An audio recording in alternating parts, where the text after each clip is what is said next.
पश्चिम महाराष्ट्रातील पेहलवान मंत्र्यांमुळे सरकार अडचणीत येण्याची शक्यता आहे। पेहलवान मंत्र्यांना महिलेला विवस्त्र फोटो पाठवल्याचा आरोप आहे। वडेट्टीवार यांनी हा आरोप केलाय। तर फडणवीसांना कॅरेक्टरलेस लोक मंत्रिमंडळात कशाला हवेत असा सवाल अंजनी दमानिया करतायत।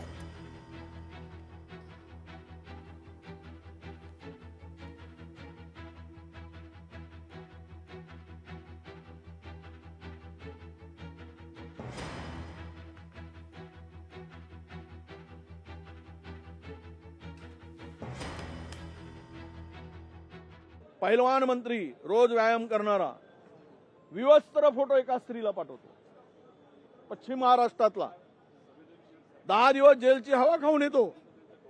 त्याच्या पलीकडे जाऊन 10,000 रुपयाचा माफी मागून न्यायालयात दंड भरतो आणि मंत्री झाल्यानंतर त्या महिलेच्या मागे लागतो ब्लॅकमेल करायला। विवस्त्र फोटो पाठवलेला मंत्री जर मंत्रिमंडळात असेल आणि एक तर महाभाग उत्तर महाराष्ट्रातला मंत्री माजी राष्ट्रपतीची जमीन ढापतो म्हणजे कल्पनाच करू शकत नाही केवढी हिंमत या मंत्र्यांची।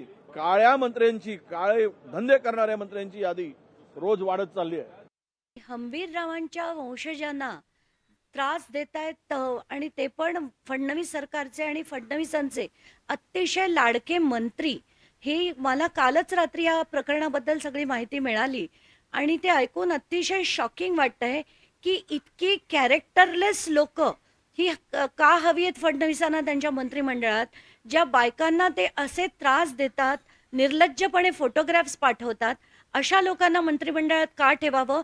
तर मी आता त्यांना संपर्क करणार आहे आणि त्यांची बाजू सुद्धा लावून धरणार आहे लवकरच।